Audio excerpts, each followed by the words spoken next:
મુખ્યમંત્રી ભૂપેન્દ્ર પટેલે વિસાવદરની મુલાકાત લઈને માર્કેટિંગ યાર્ડ ખાતેથી 94 કરોડના વિકાસ કાર્યોનું ઈ-લોકાર્પણ અને ખાતમુહૂર્ત કર્યું હતું, જેમાં વંથલીનું બીજ નિગમનું ગોડાઉન, જૂનાગઢનું બીઆરસી ભવન, કેશોદ ગવર્મેન્ટ ગર્લ્સ હાઈસ્કૂલ, જૂનાગઢની નવી આઈટીઆઈ, સબ રજિસ્ટ્રાર કચેરી, સિટી સર્વે કચેરી, માળિયાહાટીના મામલતદાર કચેરી, જિલ્લા પંચાયત સંચાલિત સ્પોર્ટ્સ ક્લબમાં બેડમિન્ટન કોર્ટ, વિસાવદર, કેશોદ, માણાવદર, વંથલી અને ભેંસાણ તાલુકાના જુદા જુદા રોડના કુલ મળીને 57.13 કરોડના વિકાસ કામનું ઈ-ખાતમુહૂર્ત કરવામાં આવ્યું હતું।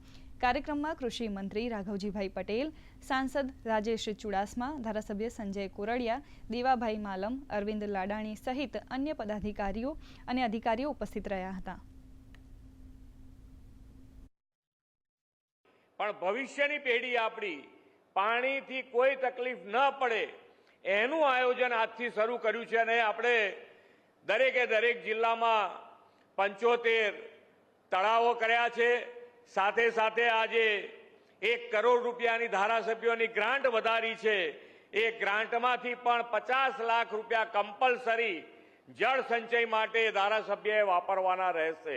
એટલે આ પણ મોટી આંદોલન સ્વરૂપે માન્ય નરેન્દ્રભાઈએ કેચ ધ રેન, વરસાદનું ટીપે ટીપું પાણી કેવી રીતે આપણે સંગ્રહી શકીએ અથવા સંગ્રહ ન થઈ શકે તો જમીનમાં કેવી રીતે ઉતારી શકાય એના માટેનો પ્રયાસ કરી રહ્યા છે। એમાં આપ સૌનો સહકાર મળશે એવી હું આશા વ્યક્ત કરું છું।